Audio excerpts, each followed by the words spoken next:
Hey, what's up you guys? This is Rob from The Guy Plays, and today on The Snapshot, it's all about managing balls when we take a look at Nekros' Despoiled shield conversion build. Okay, so I've literally been playing with so many different iterations of this build that it's a bit ridiculous. In fact, after I originally finished this paragraph of the script, I went ahead and tested another build and found that I liked it better. So it's really come to the point of, which one do I like best? Now, as many of us know, Nekros has some of the best augments in game, as well as some of the most interesting mod interactions, so it was definitely a bit hard to make space for the girth of Bone Daddy's build. However, after some consideration and a whole lot of solo survivals, I think I found the keeper. Now this build is going to require 3 different syndicate mods, the first of which is health conversion, which can be picked up from Synergies for 100,000 standing. The next 2 are Despoiled and Shield of Shadows, which can be picked up for 25,000 standing after you've reached rank 5 with either the Red Veil or the Parent Sequence. Now first and foremost, we're going to talk about the main mod interaction of the build, which centers around Despoil, health conversion, and equilibrium.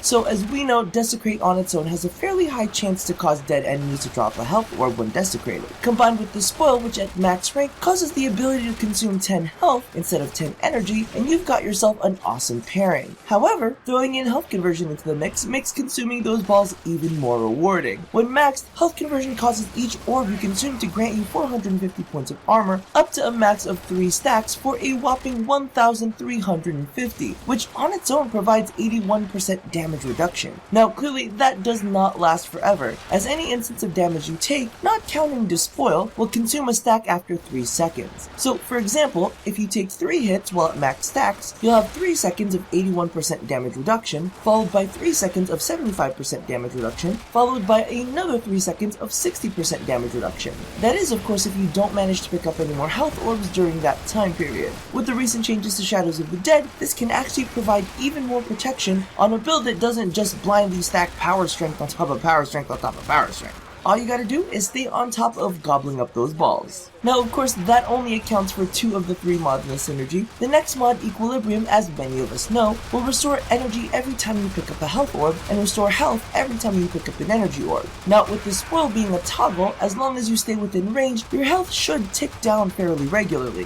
which basically means that you'll be able to fill yourself up regardless of which balls are available to you. Now clearly this is fantastic, since you're gonna want to make sure that you've always got access to energy in order to keep your shadows alive and well, as I've also got Shield of Shadows equipped to ensure that any downtime between health orb pickups I won't get one-shot by pesky snipers or bombard rockets. Now unfortunately this particular build only provides 55% damage reduction. However, combined with health conversion without factoring in Nekros' own base armor, at max stacks you'll only be taking 8.55% of the damage that was meant for you. At 2 stacks you'll be taking 11.25%, and at 1 stack you will only be taking 18%. I'm pretty sure my math is right on that one, but keep an eye out for an annotation just in case I fudged it. I'm literally scripting this at 3:30 in the morning, so you're gonna have to cut me some slack.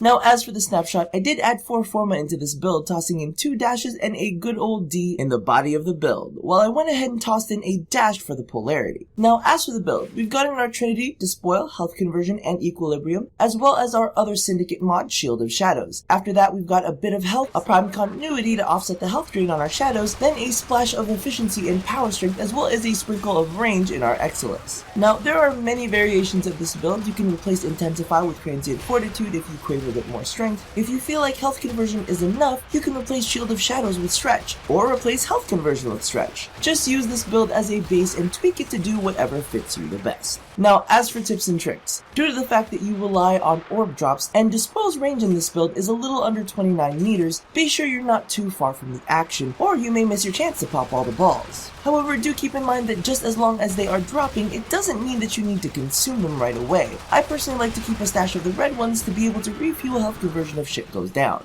Now, the last tip is a little less build specific, but do keep an eye on the number of shadows that you have up, as well as their current level. If I'm on an escalating mission and I notice that my enemies are out leveling me, I actually like letting 1 or 2 of them die so I can replace those troops with ones that are a bit more capable of taking a beating. because this Bone Daddy is on a hunt for some big round pulsing action. And if you're not qualified to keep it up for me, I've got a few good men waiting in the wings to take your place. So thank you all for watching another episode of The Snapshot. If you hadn't caught it, be sure to check out my previous episodes on the Elytron's Afterburner and the Itsal's Cold Snap. Now, don't forget to do all the things that I ask you to do at the end of every one of these. And as always, remember, the shit I say in these videos is what keeps me single. Don't go and repeat this in real life and expect to get laid. Say hi. No? You look really fat on camera. Okay.